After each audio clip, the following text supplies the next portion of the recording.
So again, our graduation will be on August 13, Friday, this week na po. Baka medyo nakalimutan pa natin. Ihanda na ang sarili ha, magpahinga sa Thursday. Alright? Beauty rest. Yung iba, rest na, walang beauty. Next. So this is the PICC of Philippine International Convention Center. So pag magpupok kayo, kung mag-TTNVS kayo or magka-car, dito lang po yung drop-off point natin sa Delegation Building. Okay po? Delegation Building. Again, dito po dapat by 11:30 nasa PICC na po kayo because i-assemble pa po kayo for the processional.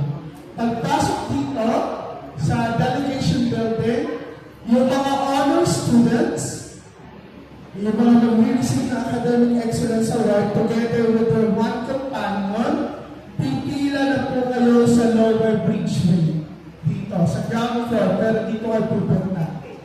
Kasi ang venue natin is the plenary hall. Ang assembly area natin for honors, summa, magna, cum laude, with honors, kasama isa yung companion ay dito sa ilalim, sa lower bridgeway.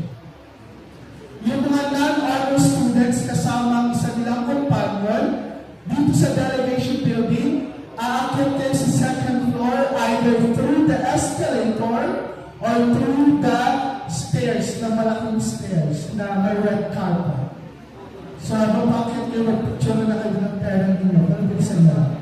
So, pag-akyat nyo sa second floor ng delegation building, pupunta lang kayo dito sa kaliwa, palabas ng upper bridgeway.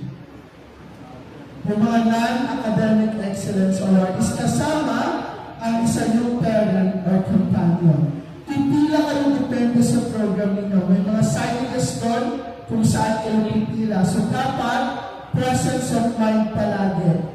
Okay? Huwag lutang-lutang during graduation. Kaya dapat pag pumunta doon, kumain ng marami para may energy at gumagana ang isip at puso during graduation. So dito yan, ang assembly sa ilalim at sa ibabaw nito para pumunta sa plenary hall which is our graduation. Bakit kailangan maging organized tayo? Kasi meron tayong kasabay na graduation. Kasabay natin ang Philippine Normal University, mga PM, may yung ilalim, yung lower bridge may PM, PTC and PNU, maliligaw. Distinct naman yung toga natin, yung color ng toga natin. Sun, ang problema baka yung parents niyo ay contact nila kasi lagi ko sila Sun. Okay, next.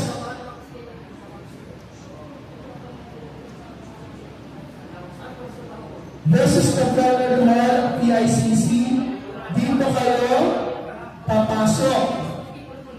So, yung honors, o mauna papasok yung mga non-honors sa second floor. Meron na yung diretso dito. Pagpasok nyo ng second floor, yung IICT ay sa kanan, facing the stage ha. Sa kanan ng IICT, sa kaliwa ang Obawa. So kung kanan kayo, pagpuklo sa second floor, may area doon sa mezzanine para sa parents. So maghihiwalay na kayo doon. Sabay kayo papasok ng plenary, pero pagdating sa mezzanine, si graduate, diretso sa hagdanan pababa, si parent doon sa upuan ng parent sa taas. Ipapakita ko ulit. So pagbaba dito, ni student or ni graduate, papasok dito, i-assist ng marshal kung saan kayo magpapasok. Next slide, please. Ito. So ito yung flat area, this one. So ang IICT, DSIPCCS, dito yung pupunuin niya, dito. Sa right side kayo facing the stage.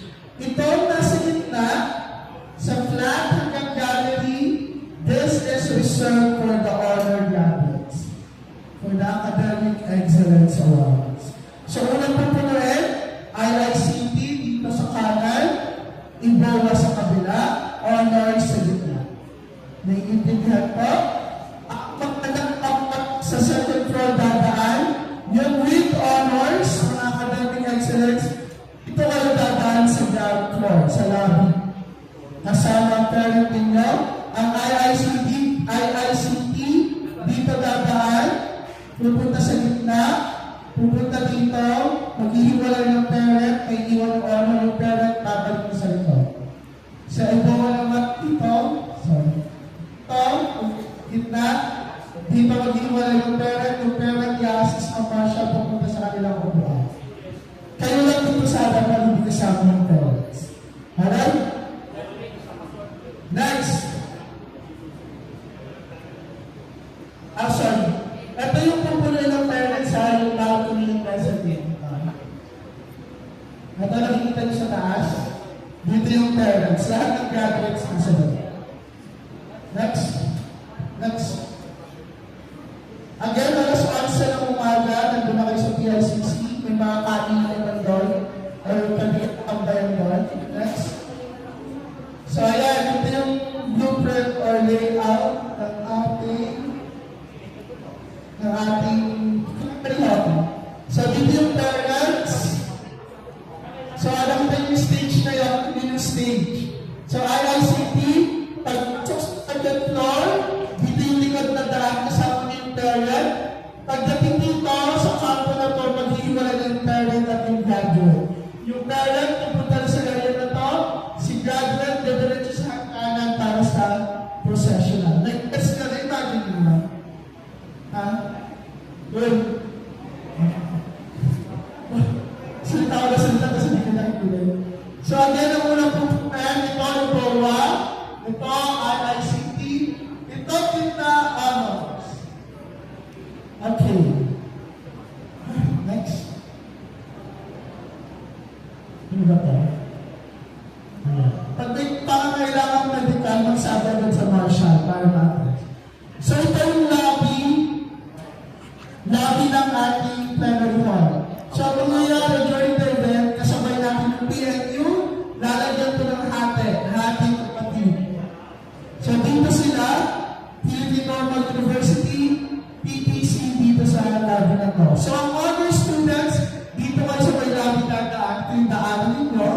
Yung mga non-honor, sa upper bridgeway, dito kayo lalabas doon, papunta sa entrance doon ng second floor. Yes? Upper Bridgeway, Academic Excellence Awards for Parent.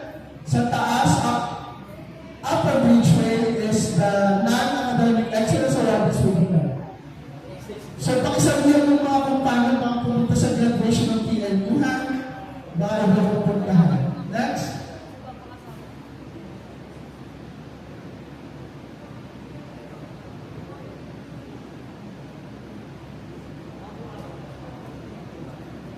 So, we are praying and hoping na hindi umulan sa Friday. Kasi kung umulan, magsisisikat tayo sa lower bridge. So, ilagay namin kayo, ha? Makinig lang, huwag mag-aano agad, magpapanik. Don't panic. Okay? Sundan lang yung mga marshals kung ano mga dapat yun. Alright? At konting pasensya, nasa 8,000 ang tao sa PLCC during that time. Kasi may PNU, may PDC, may ASEAN pa. So maraming tao, huwag hayaang mawala ang sarili. Ha? Mahirap maghanap. Ano to? Yeah. Ito yung mga gate. Kung magpapark kayo kung madala yung kotse, may gate 1. The gate 1 is the main delegation entrance. Drop off lang, walang parking dito. Yung gate 5, parking entrance. Gate 2, entry, gate 3. Yeah. So, gusto nyo kang park sa level PICC kung kotse kayo na lang. Next. Parking. Wala yan. Next. Next.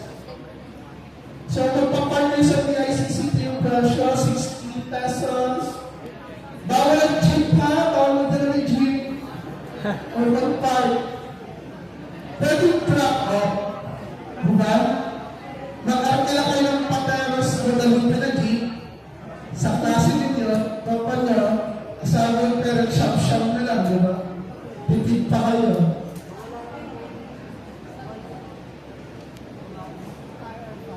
Next. Wala nang mag-overnight parking. Kung wala kayong ma-park ka, park ka. Kung wala kayong maghanap ng parking sa PICC, hanap kayo dito sa open ground, sa Lumasa, Star City, pwede dyan. Shotgun parking, C-street parking, at mayroon mga may kainan din. Kung after graduation, gusto yung mga ng pamilya, marami dyan. Next. Ito, don't forget yung attire natin during graduation. Uniform is accepted. What else? Corporate business attire and dress for the girls. Pero ang strict tayo dapat. Leather shoes for the boys.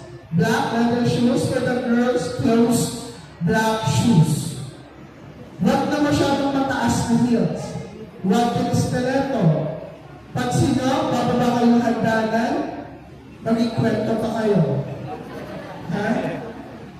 Nakakaya. Hindi mo mararamdaman yung moment kasi kayo yung moment.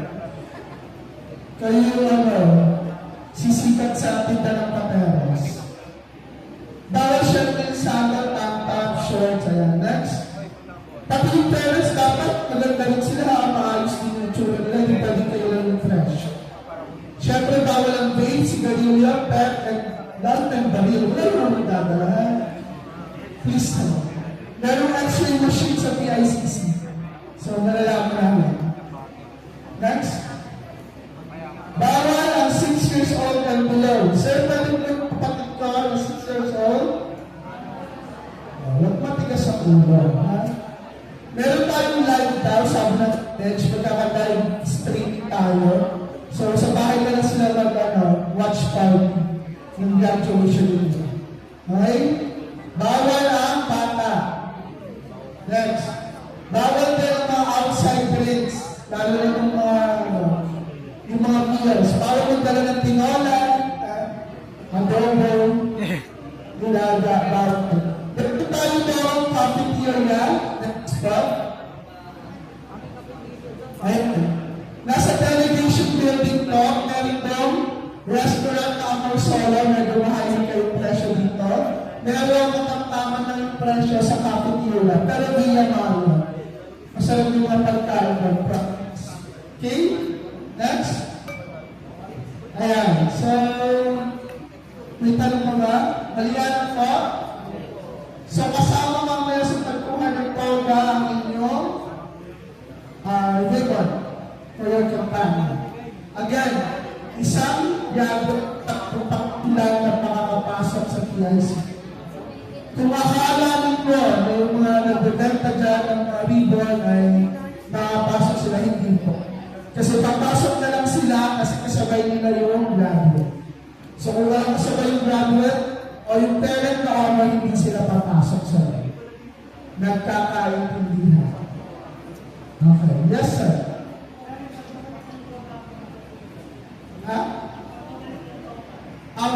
Mag-provide ng announcement kung kailan ibabalik. So siguro a week after we graduate, or next week, magpo-post na lang ng schedule.